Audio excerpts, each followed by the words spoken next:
Thank you. It's an honor to be here.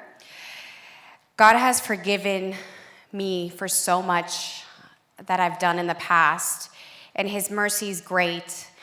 After healing from 3 abortions, I had 2 choices. I could keep my story to myself and just live an ordinary life like everybody else and go to my job and be okay with my family, or I could share my story publicly, which would mean a lot of sacrifice, losing family members, being judged, being criticized, and help men and women around the world heal their abortions. And I decided to lift up my cross and speak publicly. It's not easy speaking about your abortions because there's a lot of things in stake. You could lose friends and family members and be persecuted, but I decided to take up this cross and share this story so that at least one baby could be saved from abortion.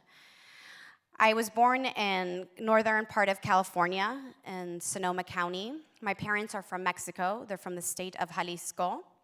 And when I was young in my home, everything was love. I felt very loved by my parents, by my brother, by my sister, and I felt like I was the happiest young girl living with my family. But we didn't know God. We didn't have a relationship with our Lord. We didn't pray as a family. We never had a Bible in our home. I didn't know how to pray the rosary.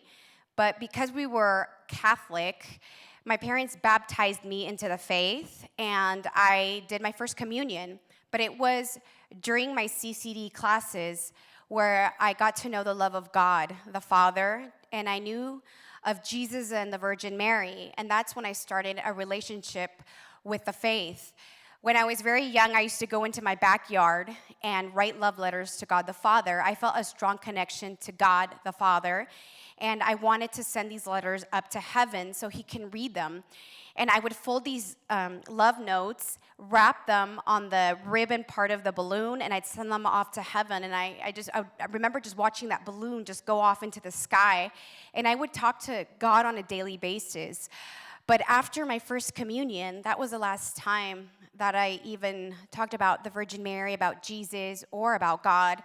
My mom's friend, she had a new friend that she had met, and this friend started talking to my mom about the New Age movement and that it was something very modern, and she'd come over to our home every day after dinner, and she would show my mom how to do palm readings, how to do tarot card readings. And all of a sudden, my mom would travel long distances to buy crystals because they had angels trapped inside of these crystals. And these angels wanted to come home. And my mom would have all these types of crystals in our home with trapped angels, which I feel like there were demons. And my mom started doing palm readings, and my mom's friends were also psychics, and they'd come over to our home every weekend, and there would be tarot readings on our dinner table. And my sister and I, we were 8, 9, 10 years old, and every night we would sit in front of our television watching Shirley MacLaine, and we would be lining our chakras and awakening the serpent inside of us. And to me, this was truth, and this was what we believed in. And Jesus no longer was the king of our home. It was Satan, but we didn't know this. My sister and I started playing the Ouija board every single day after school. Pretty much, we converted our dinner table into a humongous Ouija board. We'd cut the alphabet letters into squares, and we'd place them on top of our dinner table. And we, with a small little dish, it was like a little salsa dip dish, we would turn it around, and we would use that to invoke our grandma or our aunt that had passed away, and what we would do every day is just talk to these people that were in heaven or in another life. And we got into some heavy duty stuff. We would go to big fairs. There were fairs where there were just witches that would read your past lives, and my mom would give us tickets, and we'd go to all these different booths and reincarnation, and we just got so deep into this. And the deeper we got, my parents' marriage was falling apart. And when I was very young, I was taught by my parents that having a successful career and being somebody in the U.S. was very important because my parents they came to the U.S. as immigrants. And my parents always said, you need to have a good career, you need to make money, you need to have good credit because that makes you worthy in the U.S. My father would always say, when you find a husband that has a good job, a good career, because that's very important. Those were the values that I was taught. That was dignity. That was human dignity. My mom was very, very vain also. My mom would tell me, I'm gonna cut my wrist when I'm 40 years old because I don't want to live past 40. I fear the day that I have wrinkles on my face, and beauty was very, very important to my mom. All the values I had in my heart were very worldly, was looking good, being popular, having a lot of friends. The material things were very, very important to me. Traveling the world and having all these goals were important. I didn't know God. I didn't know that my purity was a treasure. I didn't know that I had to find a man who respected me, that put me on a pedestal, that looked out for my soul. I didn't know these things.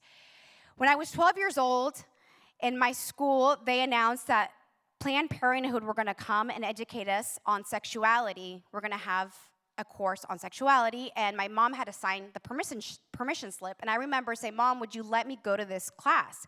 It's on sexuality. And she said, of course, this is awesome that these educators are going to come and teach you guys. And you know, Patricia, the only thing I'm going to tell you as your mother is be responsible, be smart, use a condom the day you decide to have sex. My mom couldn't tell me any more advice because her parents never talked to her about sexuality. My dad's parents never talked to him about sexuality. So how are my parents going to teach me something they do not know? I remember when I got to school, on my desk, there was a banana and a condom.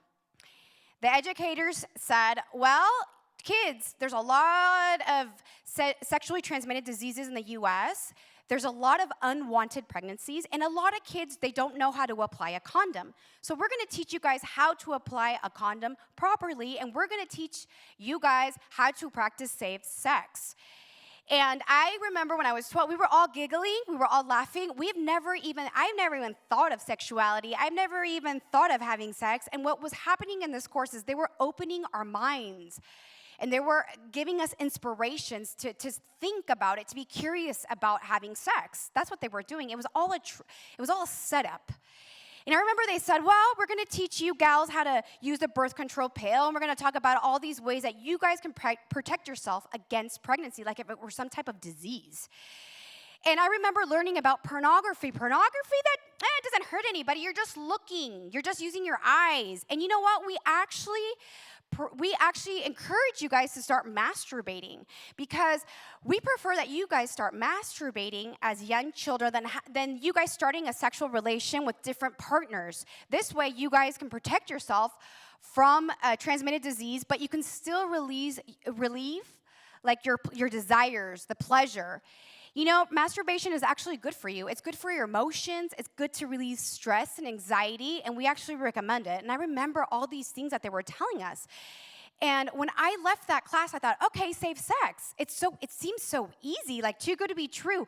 So the day I meet the love of my life and I decide to have sex, safe sex is the answer. That's what they kind of made it look like. But like I said, it was all a setup. It was all a lie because abortion is $1 million industry, and they need abortions. So at home, everything was going worse with my parents, and one day my mom, she went into the living room with her 2 luggage and said, I'm leaving. I'm moving to Mexico. I can't stand this marriage anymore, and I'm going to leave. And she left. And I was so angry at her. I hated my mom. I thought, wait, my mom, the loving mom, my best friend, how can she leave her children and her family? And I hated her. And I became very rebellious.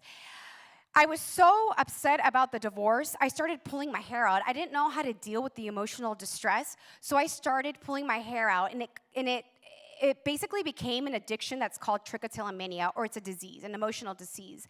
And I would pull my hair out, and I was very rebellious, and I would go out every weekend. I mean, I was like 15, 16 years old, and I just partied with my friends. I would drink, and the only thing I cared about in life was being popular, looking good, having the best clothes, and just being rich when I got older. That's what motivated me for my future. I met my first boyfriend when I was 19 years old. I was still a virgin. And I remember my friends, they were laughing at me. They were like bullying me. They said, Patricia, you're 19 years old. You're still a virgin. You're the only virgin left out of our little clique. Come on. You love your boyfriend. You've been dating him for 6 months. He's 25 years old. He's already had sex with other women. And if you don't have sex with him, he's going to leave you. You're 19, he's 25. Come on.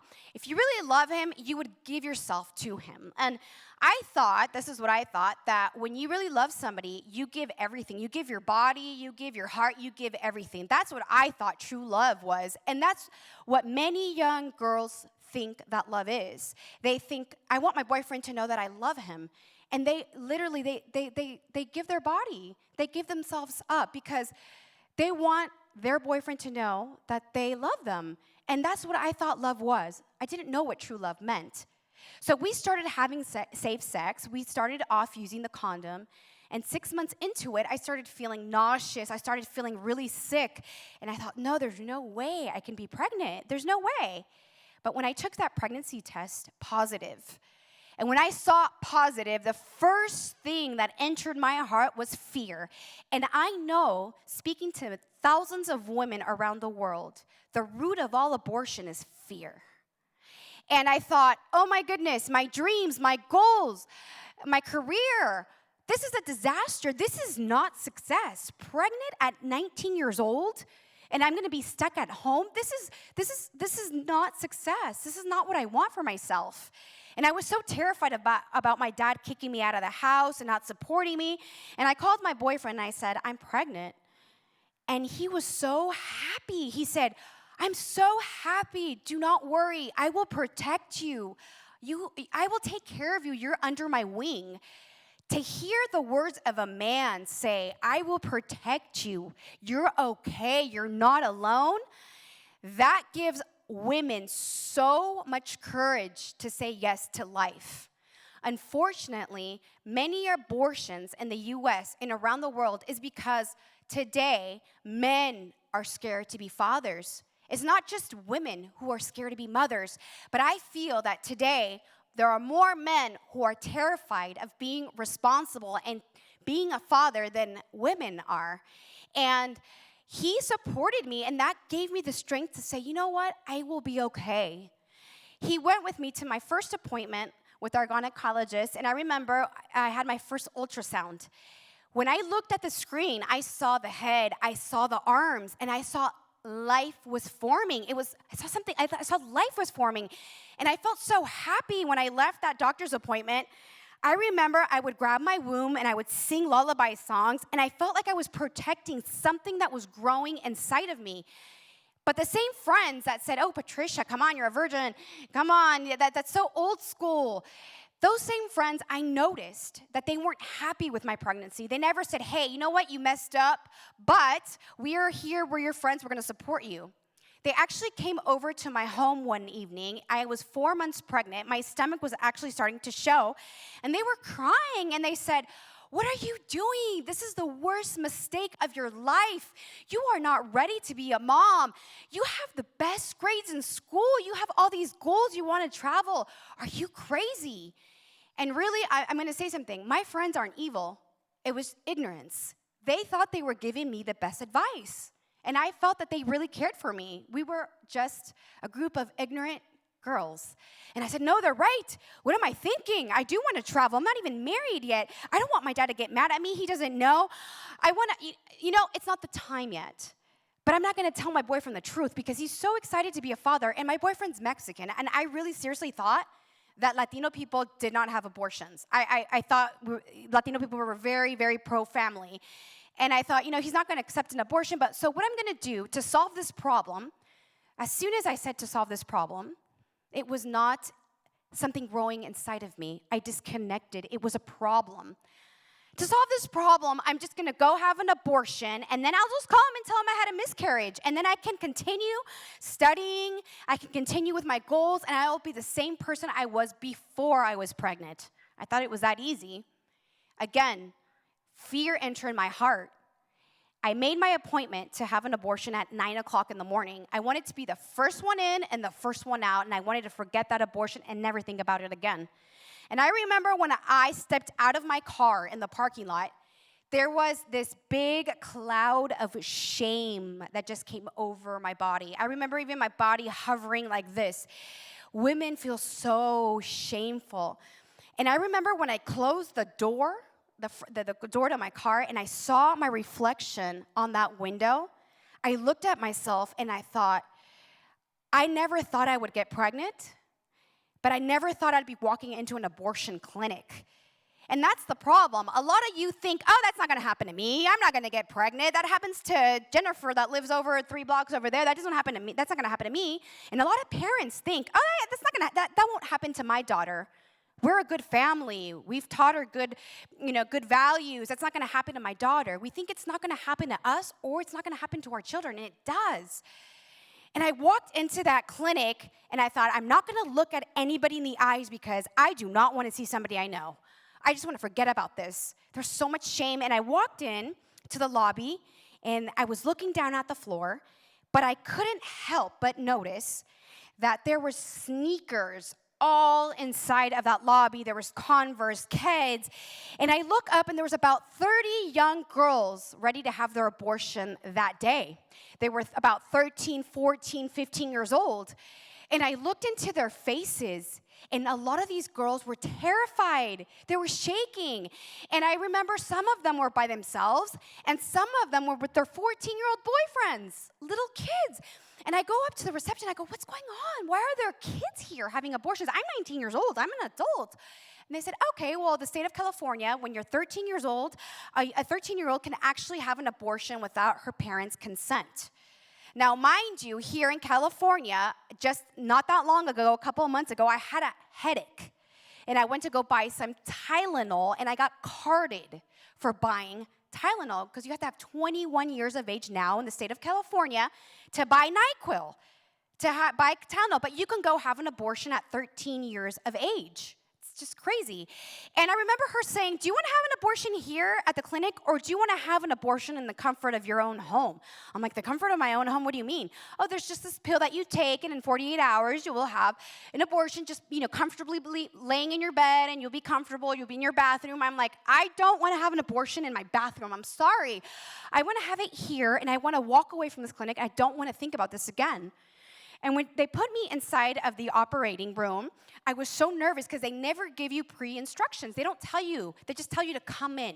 They don't give you any type of instructions. So I went inside the operation room, and I was sitting there. And I was, at that time, I was a receptionist. I worked with a group of doctors. So in my field, in the medical field, I was always taught to be honest with the patient. Patient care is the most important, and they taught us very good morale in my work. So this doctor comes in, and it was this woman. She was beautiful. She said, are you nervous, Patricia? Are you shaking? No, don't be nervous. This is only going to take 5 minutes. Look, I've had an abortion. I performed 2 abortions on my daughter last year. My daughter's okay. I'm okay. You're going to be just fine. This is your body. This is the best choice for you. You're not doing anything wrong. And I confided in her because she's a doctor. I worked with 5 other doctors, and I really thought she was telling me the truth. The nurse walks in with the ultrasound machine, and she says, okay, lay down. We're going to do one more ultrasound before your abortion. We just want to see how many months you are into your pregnancy. And I remember when they put the handle on top of my womb, I wanted to see the screen because I thought, okay, wait, I saw my ultrasound when I was 2 months. Now I'm 4. So I just want to see if it's not a baby, if it's not developed. So I asked her, I'm like, can I see the screen? And she said, what do you want to see the screen for? I said, because I just want to see if it's a baby. She said, of course it's not a baby. You don't need to look at the screen. It's a sack of tissue. Don't worry. Just lay down. This is only going to take 5 minutes. In my head, I thought, okay, 5 minutes. This abortion's not going to traumatize me. The whole vacuum thing is not going to traumatize me. I'm going to close my eyes. I'm not going to look at any of the instruments, and I'm going to survive 5 minutes. It's going to go by fast. But I had to literally emotionally block myself to get through it because I was terrified. I didn't know what was going to happen to me. During those 5 minutes, I don't remember too much, but what I do remember is that when I left that operating room, I felt this big emptiness in my womb, like this big hole, like something was just sucked out of me. And I remember the doctor saying, okay, well, the only thing you're gonna feel after this abortion is you're gonna have some cramping and light bleeding. And here, you can start your work tomorrow. Just take these pills for the cramping or any type of pain. Like it was a no biggie. But they never, ever talked to me about post-abortion syndrome. I had no idea that I was gonna live a living hell inside of my mind and my emotions and physical damage as well. When I left, I thought, okay, this problem is solved. I could be the same person, but I just had to call my boyfriend now and tell him the news. I didn't cry. I didn't shed one tear. I didn't feel anything. I was like this numb person, and I felt literally my heart was like this, it turned into this rock. And I called my boyfriend, and I said, guess what? I didn't feel well this morning. I went to the gynecologist. I had a miscarriage. I said, it's so cold. And then I heard him cry, and he was crying, and he was so affected by the loss. And then all of a sudden, guiltiness started coming into my heart. I thought, oh my, he's shedding tears for a loss when I know I've had an abortion. And I thought, you know what, don't cry. It was just a second tissue, it was nothing. It was just a pregnancy. It wasn't a baby, it was nothing. So don't cry. But what started happening is that we both started suffering post-abortion syndrome. I started feeling anxious. I started feeling anger all of a sudden. I just lashed out at him or my dad or my brothers and sisters. I started feeling sad at times. And then I'd look in the mirror and my self-esteem was dropping. I felt really disgusted to look at myself. And I thought, what's going on with me? And he would say, what's wrong with you? You scream at everything. You cry at everything. Your emotions are just like a roller coaster. And then he started having nightmares. And he'd say, I'm having these horrible nightmares almost every night. I'm like, what are you dreaming? He said, a little girl saying, Daddy, Daddy, I'm dreaming of a little girl. And I would feel bad. And I'd be like, no, why? It was just a sack of tissue. It was nothing. And I'd get angry when he'd tell me that. Unfortunately, he didn't know that he had an abortion. He didn't know that he had an abortion. And it takes two to tango. It takes two for pregnancies. It takes man and woman for a baby to form. When a woman has an abortion, so did the man. And we forget that. We always focus, the women who abort. What about the men? What about the men that take the women to have an abortion? They have abortions too, and they suffer post-abortion syndrome. And I started taking the birth control pill because I thought, wait, the condom kind of didn't work. I don't want to go through that again. So I started practicing safe sex again with the birth control pill, taking my pill every single day at the same time. Planned Parenthood, right before I left, after my abortion, they gave me a humongous bag of birth control pills. It was free, and free condoms. And that's what I started taking. And I started feeling sick with the birth control pills, even more nauseous. So you can imagine, I had post-abortion syndrome, and I was also suffering headaches, nausea. I didn't feel good with the birth control pill. The birth control pill shouldn't be a medicine. It's a drug. It is very dangerous and hazardous for a woman to take. It's an atomic bomb. So I had the effects of the birth control pill and the post-abortion syndrome on top of that. So it was just a disaster. 6 months after my first abortion, I started feeling nauseous again. I started feeling tired and sleeping. I thought, no, there's no way I'm pregnant. I'm taking my pill every day at the same time. But as I was inside of this trap that they created for me when I was 12 years old. And I took the pregnancy test, positive. I thought, oh my gosh, how am I pregnant?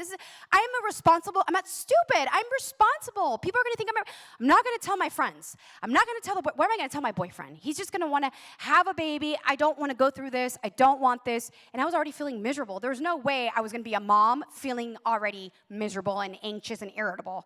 So I thought, okay, I'm just going to have an abortion. It's just a sack of tissue. I'm literally 1 month. It's just a clump of cells. But I can't go to the same clinic because that's embarrassing. They're going to think that I'm stupid, that I'm irresponsible. I'm going to go to Planned Parenthood. They're basically my heroes. They've always given me free condoms, and they're the best. And they look out for the youth, and they went to my school. And I went to Planned Parenthood. And what I remember from the second abortion, during the abortion, I was listening to the vacuum sound, and I blocked myself again. I didn't see the instruments. I didn't want to see anything, and I closed my eyes, and I was stiff as a board. I heard the doctor applauding me. And I opened my eyes, I was shocked, and she said, oh my goodness, Patricia, this is amazing.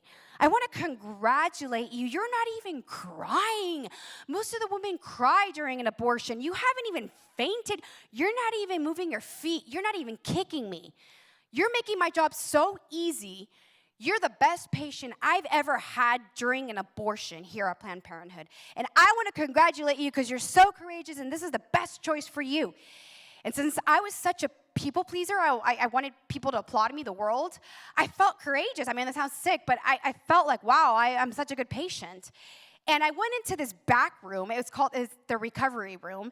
And they put these slippers on me and this robe, and I kind of felt like I was in a spa. The nurse came and she gave me a little massage, and she gave me some cookies and some tea. She said, I just want to congratulate you. Everybody here in the office is talking about how great you were during your abortion. They gave me another bag of condoms, another big bag of birth control pills, and I was so grateful for their services and grateful they're giving me all this stuff for free. And I left, and the only thing they said, again, was you'll have some cramping, and tomorrow you will be normal again at your job. Normal? No. It was worse. I started having suicidal thoughts. I felt like life wasn't worth living. I was so irritable. I thought, oh my gosh, I can't live. I couldn't breathe at times. I started having nightmares about babies. I would hear babies cry in public and I'd go nuts. I couldn't see babies in public walk because I felt so guilty. My boyfriend would come near me and I would get so nauseous and grossed out by him. I'm like, oh, I don't even know if I love him anymore. And that's why it's so dangerous when there's abortions within a marriage, because it separates the marriage. The marriage doesn't last. And I started feeling irritable around him, and he's like, what's wrong with you? You're not the same person. You're turning into this monster. And I didn't know what was going on. I really thought it was because my family was split. I kind of blamed it on that. I didn't know I was suffering severely post-abortion syndrome, and so was he. But I thought to myself, I'm not going to leave him because then who's going to love me? My dad's not paying attention to me. He's still hurting over my mom's abortion. He's kind of like this numb person that's just a zombie walking around. Who's going to love me? So I stayed with my boyfriend, and since he's my boyfriend, well, the normal thing that boyfriend and girlfriend do is have sex. That's totally normal. And 6 months after the second abortion, I felt nauseous again and sick, and I was pregnant for the third time. And there's a statistic, 55% of women who have one abortion, they have multiple. It's a trap. This whole safe sex thing, it's a trap because women have multiple abortions from it. And I was furious. I'm like, wait, 3 pregnancies in 1 year and a half? What's going on? I'm doing everything that they taught me in school when I was in the 6th grade, when I was 12 years old. I'm doing everything that Planned Parenthood and the clinics are telling me to do. I'm taking my pill what's going on? But this time, I didn't want to go by myself. I didn't want to feel guilty. I didn't want to be the witch of the story. I said, I'm going to tell my boyfriend, but I'm going to make him go with me to the abortion clinic because I want him to feel crummy like I feel crummy. So I'm just going to tell him that I'm going to have an abortion, whether he likes it or not, and that's it. And if he wants to come, well, I encourage him to come. So I called him and I told him I was pregnant, and he was so happy. And I said, you know what? No. We're not married. I don't want to have any kids right now. It's not the time. And I'm gonna go have an abortion. And he stayed quiet. And then he said, but I don't want to have an abortion. I want to be a father. But when he said that, I was so angry, and I thought, you have no right over my body. It's my body. I said, and you're so selfish. You know why? Because I'm gonna lose my career, my goals, my dreams. I am going to be the one that won't be able to study. My dad's going to kick me out of the house. You're not going to lose anything. You are so selfish, and you'll only think about yourself. Well, now I am so sad because I took away the right for him to be a father. It takes 2 to tango, like I said. It's so sad that we need a man to create a baby, but in the moment we decide to have an abortion, we don't need the man anymore. Today, the unborn don't have a voice, but men don't have voice. And I always say this around the world, especially to the politicians. I said, men who vote for abortion, how unfortunate. Because you're voting against the rights of men to be fathers. You're voting for men to have silence and have no voice. It's so sad. I have friends of mine who are men, and they've told me, Patricia, I went to the abortion clinic. I tried to save the life of my child.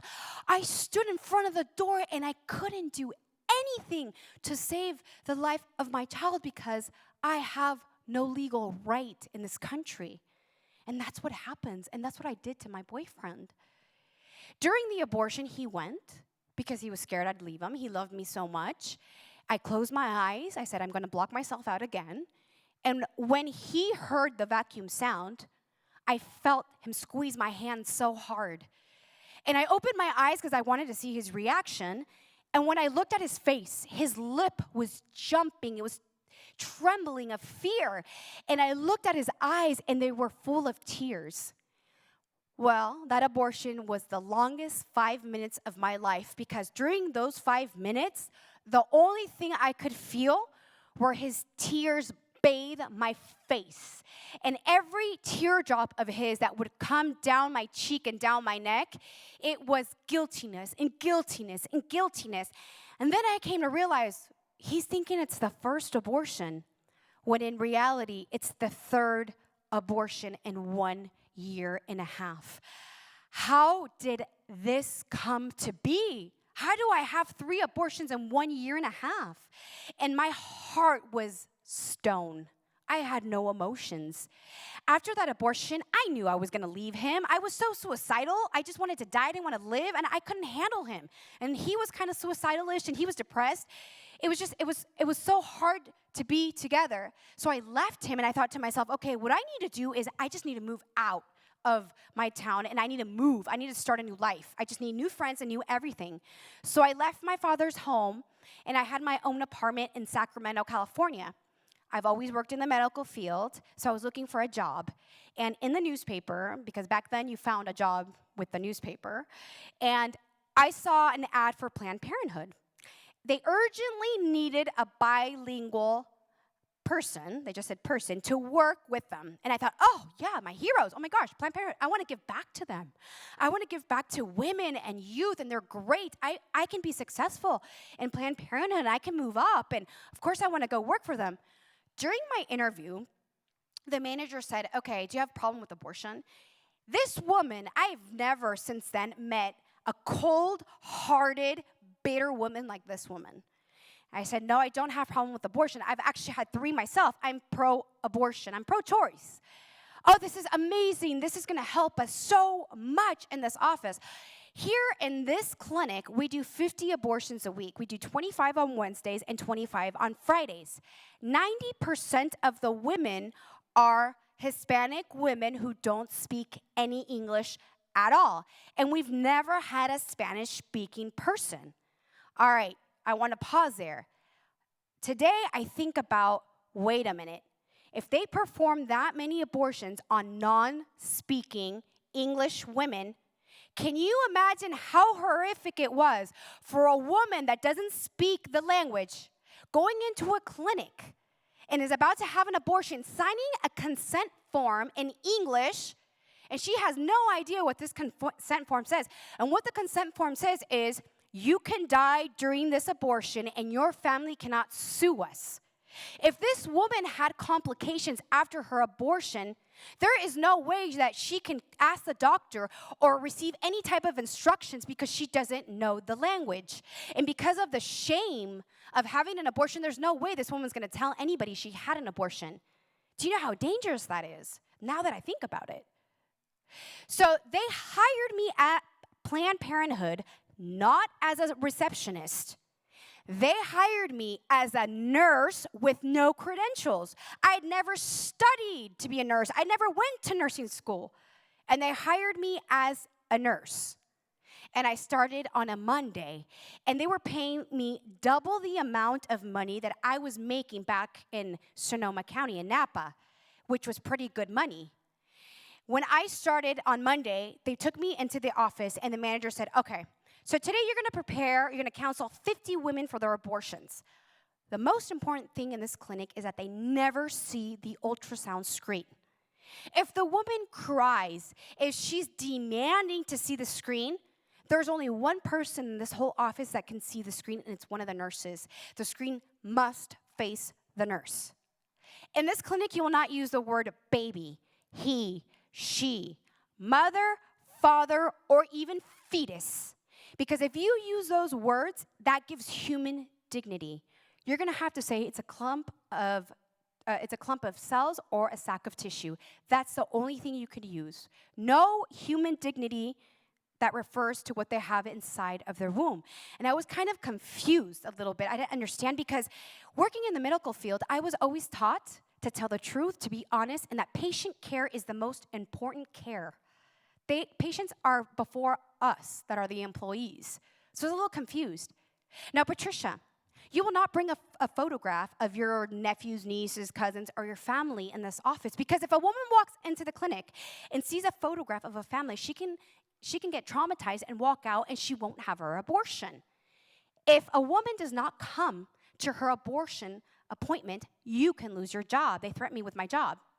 Now, Patricia, you will never, ever have any type of friendship with a patient. You can't be nice to them. You can't be helpful because most of the women come in here crying. And if you look at their tears, you're going to obviously have to say, why are you crying? You don't have to have an abortion. There's other options. There's adoption. There's something. No, you will not look at their tears, and you will not give them any other option but abortion. Is that clear? I was seriously confused. And that day, I counseled 50 women, most of them in Spanish, and I was preparing them for their abortion. And they all, 50 women, would say the same thing. It was like a broken record playing over and over. But my baby's going to feel, right? They're going to feel it. And I would say, of course not. A baby, it's not a baby. It's a sack of tissue. A sack of tissue won't feel an abortion. It's a nothing. It won't feel anything. And I would tell these girls, you're 13 years old. You're going to suffer, and you're going to bring a child into this world to suffer. And I thought I was helping these young girls. I thought I was really doing an act of charity. Wednesday comes along, and Wednesday was a day that we performed all the abortions. Now, mind you, this part is it's very powerful to hear, and it's very hurtful to hear. It's very raw. I've had a lot of people walk out of my talks during this part, but this is the part that is the most important. This is why we fight for life. Now, if we have the courage to hear the life of the saints that were martyrs, well, let's have the courage to hear the life of these saints that are today's martyrs of the church. This is so important, and this is why we do what we do. This is why we fight against contraceptives. This is why we fight against abortion, because of what they suffer. I go into the office, and the manager says, you will never tell a soul what you see behind these doors. And she said, you will be assisting the doctor today during all the women's abortions.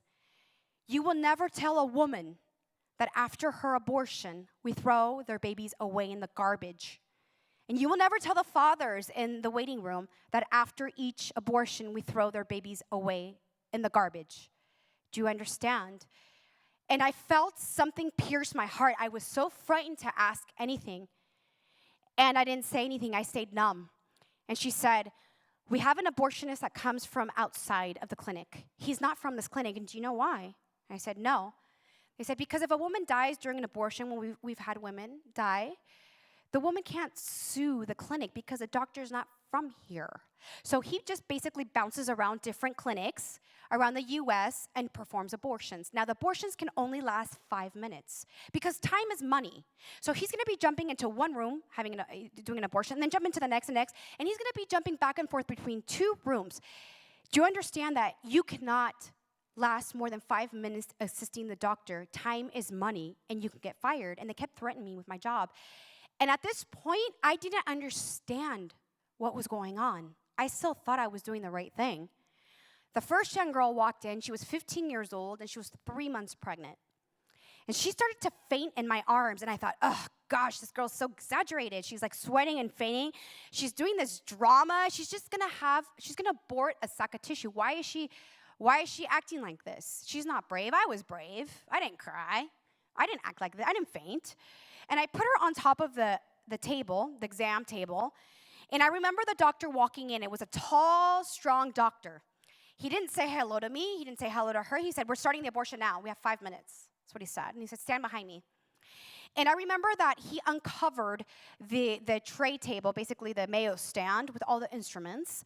And when I looked at each instrument, I mean, it looked vicious. It looked scary. I mean, it was like scissors and clamps and little knives. And then he takes out this needle and he says, see, Patricia, we got to inject her 7 times. This is the anesthesia. We got to inject her 7 times inside of the womb. This is why the needle's so long. It was like literally this big. So she doesn't feel anything.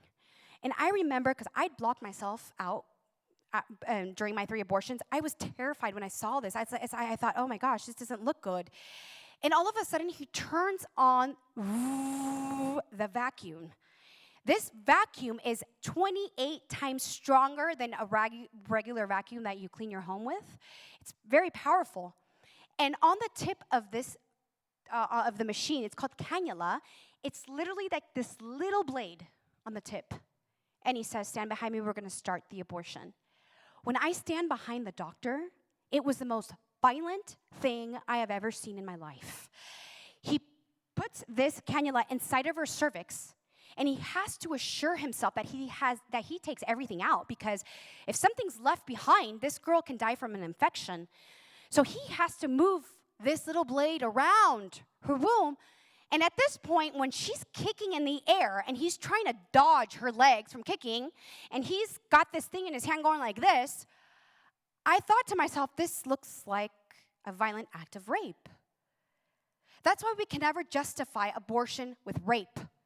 Abortion's so traumatizing that the girl will never heal from the rape experience from an abortion. She just comes out worse.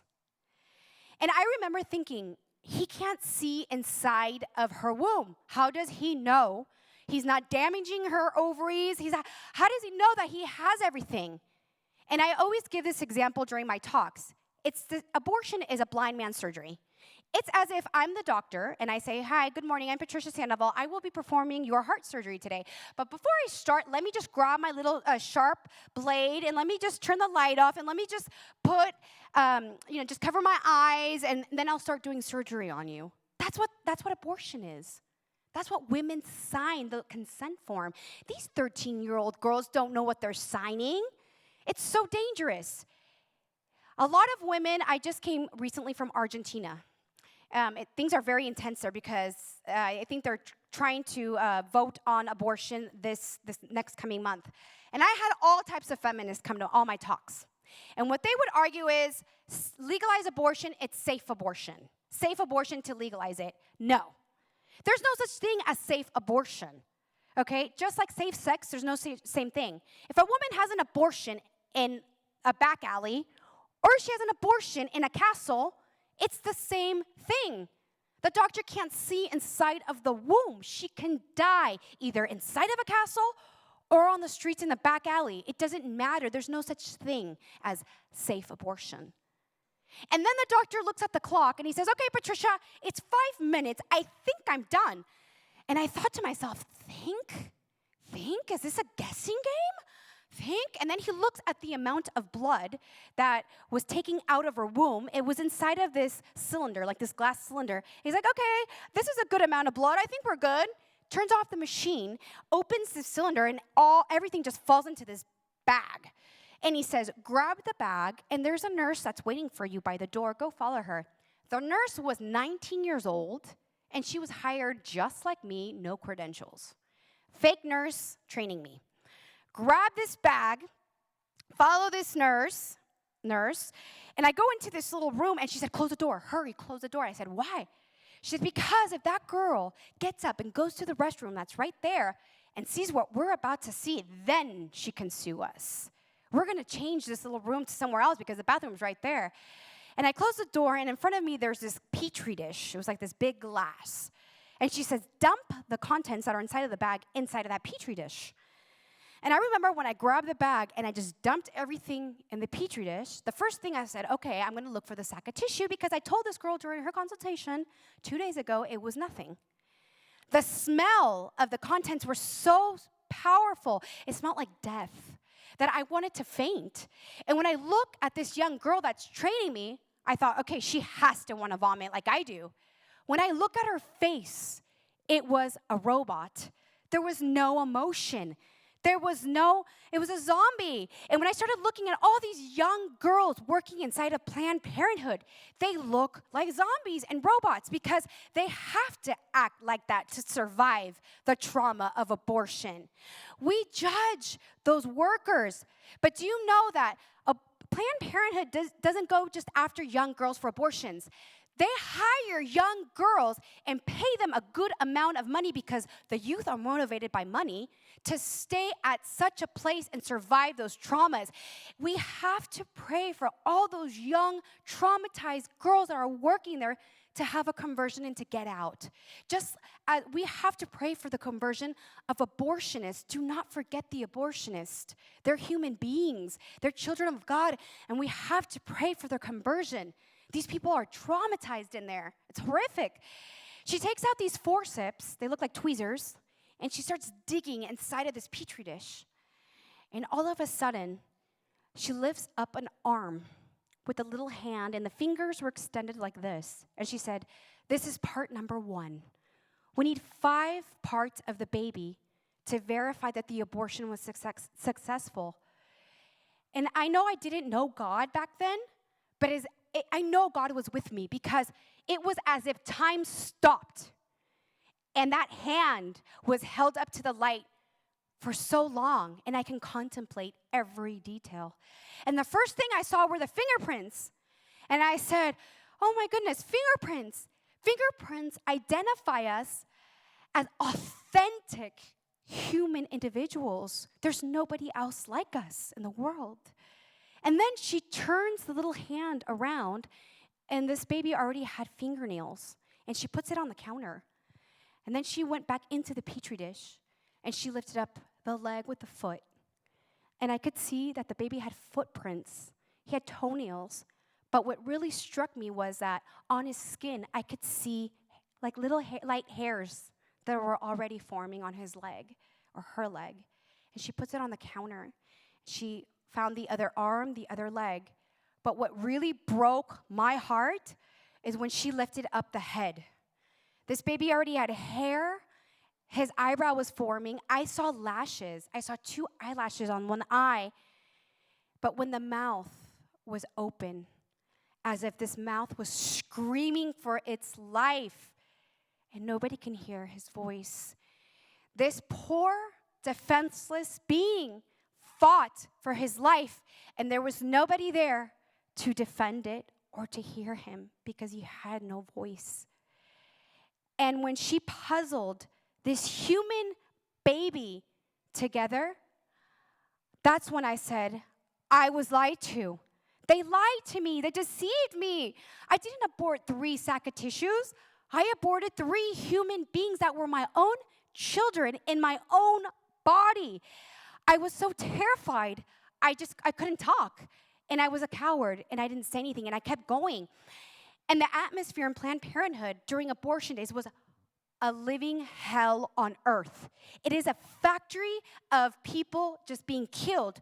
A young girl walks in. She has an abortion. She comes out screaming, fainting. I would look for the arms, legs, heads, garbage, and then she'd pay her money. And then another girl walk in. She's screaming. She's fainting. There's blood everywhere. Head, feet, everything in the garbage, and then the money. And it was just this factory all day of just killing little human babies. At the end of the day, in this garbage can, there's 25 babies in pieces. And I'd ask her, I said, what do I do with the bag? I didn't want to say garbage. And she said, the garbage? Well, grab that garbage, and you could store it in that refrigerator, that freezer that we have over there. Every month, Biohazard comes in, and they pick up the babies or the dead babies, and they dump them in the dumpsters. She said, we can't throw, it's illegal to throw blood away in the garbage cans. Can you imagine? And she started laughing. She said, can you imagine if we throw this garbage away in the garbage bins outside of the clinic, all the women that would just lift up the garbage bin and just see a bunch of dead babies? Oh, that would be horrific. And they would laugh. And they would ask me, what are you going to have for lunch later? What did you do this weekend? And I thought, are these people nuts? Do they not feel anything? What's wrong with them? And it was so horrific for me to open this freezer up and to see blocks of ice with aborted babies frozen. You would just see pieces of arms. You would see their mouths screaming, just frozen. And this freezer is just full of blocks of ice of dead babies. And I was there when Biohazard would come, and he would take these blocks of ice, and I said, what are you going to do with them? And he said, we're just going to dump them. It's just so horrible. I was only there for 1 month. I couldn't stand it. I was scared to leave my job because I had to pay my apartment. It was the first time I lived by myself. The pay was so good. It was double. But it was the last day when I arrived at Planned Parenthood. I walk in, and it's the first time I saw my manager so happy and a smile on her face. She grabbed me by the arm, and she said, this abortion's going to cost her $3,000. And when I looked over at this young girl, I was supposed to assist her during her abortion. Her stomach was huge. She was 6 months pregnant with twins. And I thought, there's no way I can look for two siblings, their body part. I can't do this. And I was so terrified, I ran out of Planned Parenthood. But I was already suffering post-abortion syndrome from my abortions. Now, this trauma was something bigger than just having 3 abortions. I was a part of women killing their children, and I was deceived as a worker too. They made me lie, they tricked me. I was so depressed and felt like a murderer. I didn't know what to do. I didn't know God. So what did I do? I started using drugs. I started using cocaine. I had a boyfriend because my self-esteem was just very low, that was a drug addict. And I thought to myself, there's no way I'll get addicted. I'm not going to be one of those addicts on the streets. I'm just going to use it for fun. Because sometimes the youth, we think that we're like invisible or made out of steel, that nothing's going to happen to us. But I started using cocaine, and it did help me ease the pain. But when the drug wore off, I needed more because I felt worse. And I was so addicted that my nose would bleed. I couldn't pass the drug up my nose anymore. And I was frustrated, and my boyfriend said, why don't you start smoking crack, methamphetamine? You know, you just smoke it out of a pipe, and you're not going to damage your nose any further. So I started smoking methamphetamine, and I loved it because it gave me a bigger numbness in my heart. I was so addicted to methamphetamine that obviously I couldn't work, I couldn't study, I couldn't function anymore as a human being. And I lost everything. I lost my apartment, I lost my job, I lost everything. And I ended up as a homeless methamphetamine drug addict for 3 years on the streets. I couldn't go to my father because he always taught me that if you want to be somebody important and have worth in the United States, you had to have a good job. You had to be somebody. And I was just a piece of trash at this point. I was so thin because I did so much drugs. I was always high. I was so thin that my body started to literally hover over, and my bones would stick out of my back. I was just all bones. And from so much anxiety, because my life was just a nightmare, I pulled all my hair out from trichotillomania. I had no hair. I had bones sticking out, and I didn't sleep 4 or 5 days, and my eyes just looked zombied out. And I remember one day, I looked at myself in the mirror, and I looked into my eyes, and the only thing I could see was death. I was a dead woman walking. And I looked at myself, and I asked myself, what happened to you? What happened to that young girl that was loved at home, that felt like a princess, that wanted to conquer the world, that wanted to have the best job and career, that had dreams and goals? What happened to you? How did you end up here? And I had no hope for my life. I really felt like trash. And one day I fought with my boyfriend, the drug addict, and he left me sitting on the side of the curb. And he went into a car and he left me, and I thought he'd come back for me. I thought he loved me. And time just started to roll by, and he never, ever came back for me. And I started to cry. I started to cry because I was just tired of life. I was tired of the way I was living and feeling so hopeless. And I started crying like a little girl. And I thought to myself, what is going to become of me? What's going to happen with my life? And as I was crying, I remembered when I was a little girl, and I used to write love notes to God the Father, and I used to fold them and wrap them on the string and send them off to heaven through a balloon. And I started to remember Jesus and Mary. And then in that instant, I felt God the Father. I felt his love, and I felt that God was looking down upon me through the clouds.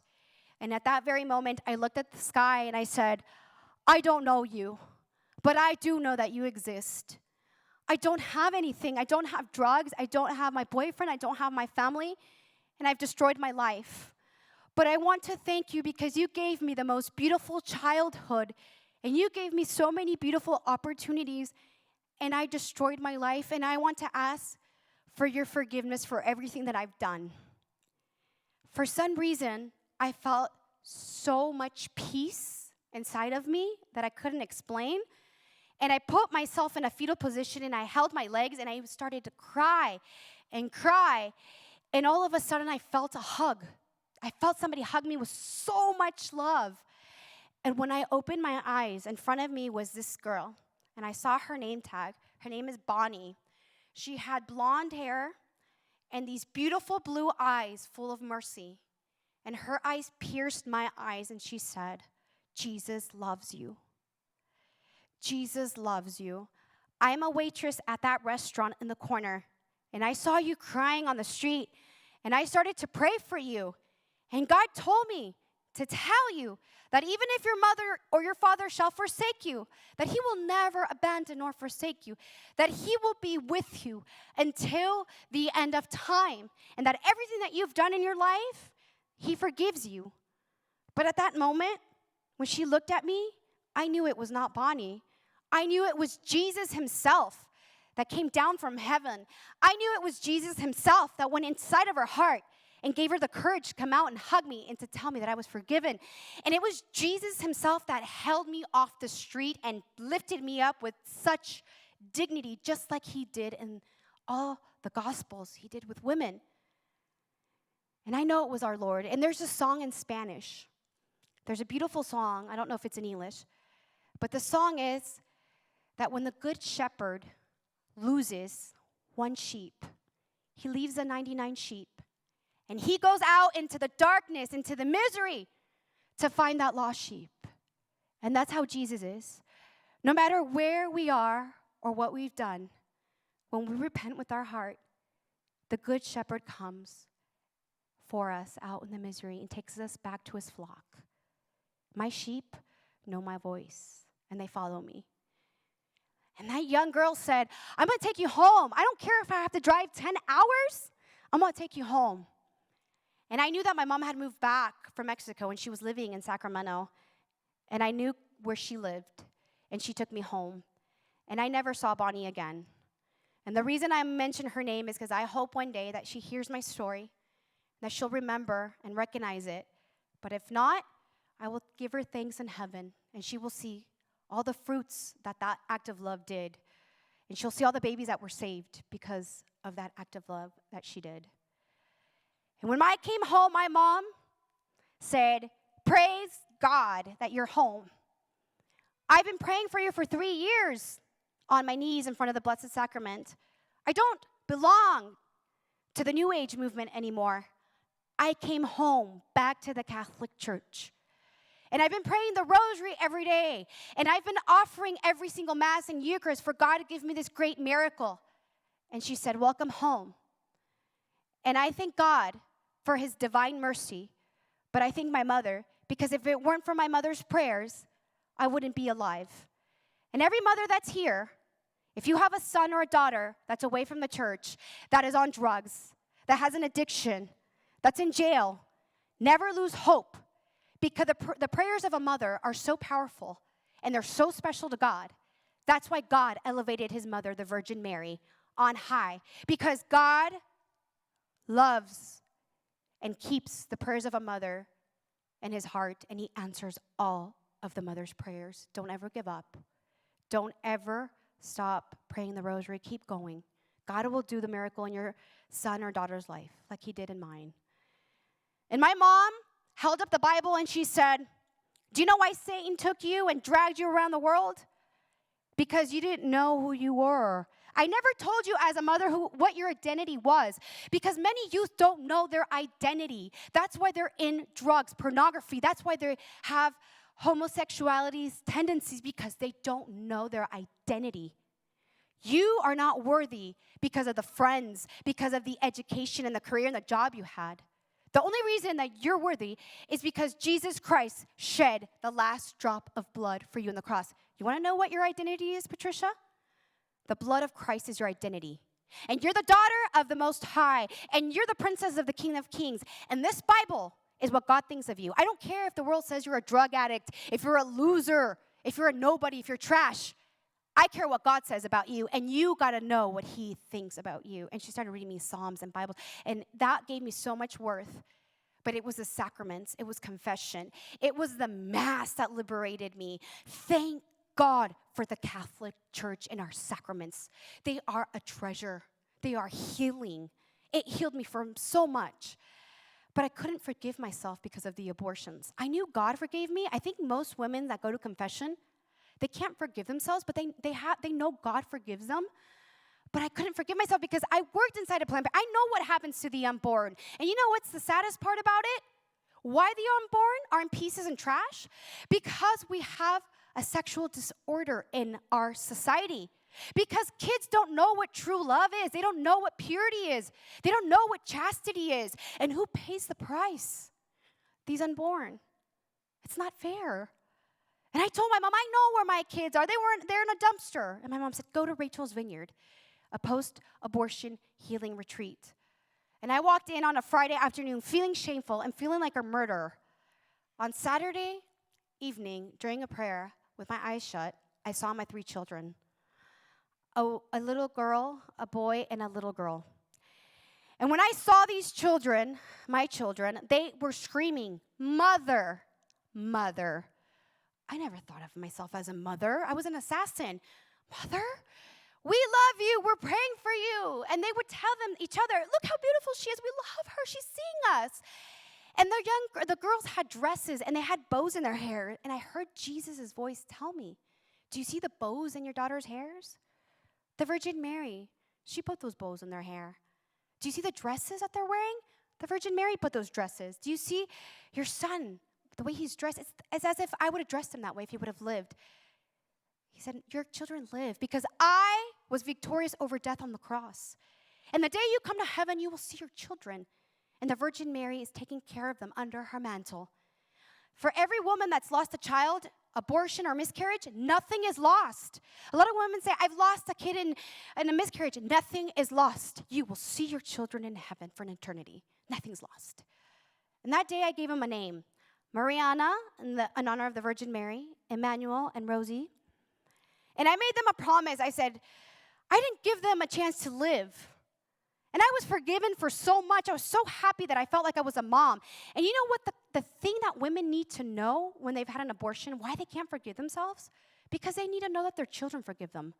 When I saw that they forgave me, it was like the click that I needed to heal. I needed to know that they forgave me. And I made them a promise that no matter how heavy, no matter what would happen to me or the persecution, I would defend life. And as hard as it is to grab a microphone and to tell this story, there's millions of women that have this story. There's millions of people that can't tell the story and that are suffering in silence. And this is why I do this. And I just want to encourage everybody here to not forget the unborn. We're called to defend life. We're Catholic. We're the children of the Virgin Mary. And I love this because the first child that I held in my arms that was saved through my story by the grace of God, that baby smiled back at me. He was 3 months. And I thought, my goodness, this baby could be a father. He can have children and grandchildren and great-grandchildren.